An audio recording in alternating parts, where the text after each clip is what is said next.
hopefully these techniques are going to work for you. It just takes a little bit of practice. And again, use the CD if you need to. If you don't need to memorize them, just let the CD guide you through them. I guarantee you'll see some results very quickly. Because at the end of the day, what we're trying to achieve, believe it or not, at the end of the day, is to get to the real you. And what we call that is authenticity. That's right, being real, being the real you. Now, why would you say that's such a big deal? Go ahead, ask me. Say, Blair, why is that a big deal? Okay, great. So since you asked, I'll tell you. The reason it's such a big deal is that, remember I said before that the number one fear people has is the fear of public humiliation, not looking good. So therefore, remember our little school incident, is trying to please people, trying to look good for people, trying to make them happy with you for whatever case, but at the sacrifice of who you are. Now, why is that important? Because who you are as you came into this world is a huge, gigantic, very capable person. And if you check the record, you find most entrepreneurs that are successful, most leaders that are successful, parents that are successful, individuals that you gravitate toward that you like the most are people that are very real. What you see is what you get.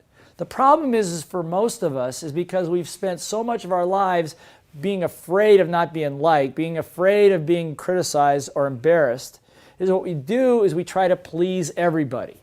What if I were here to tell you that who you are is not only good enough, but more than good enough?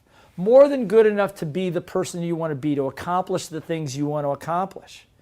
Well, that's right. So part of Little Voice Mastery is as you practice these techniques is to get back to the real you. And we're going to talk about here in a few moments how to do that. But I just have you ask yourself for a minute, how many times have you said things that you really didn't mean to make other people feel nice? Like we really ought to do lunch. How about that? Or we really ought to get together next week. Why? Because you want them to like you? But what's the cost of that? Because every time you do that, you become very good at putting on the mask again and putting on the mask again until after a while, the mask doesn't come off so easy and you forget who you are. You forget your values. You are a person that has a deep set of values.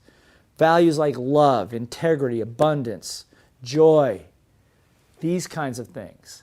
When you lead from that, then you become strong. Then you can create rules. Then you can create a code of honor for yourself. And then you have the self-confidence to be who you are.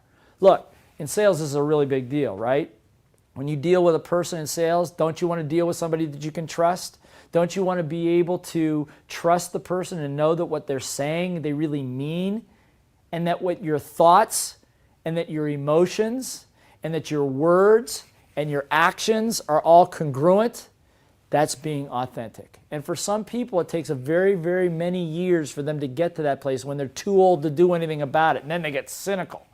I'm sure you've seen some of that. So the goal here is for you to get to the real you, to take your self-concept and make it as big as it's supposed to be so you can accomplish the results that you want and ultimately be the real you. So with all of that in mind, let me ask you a question. Why do we have such a tough time being real sometimes?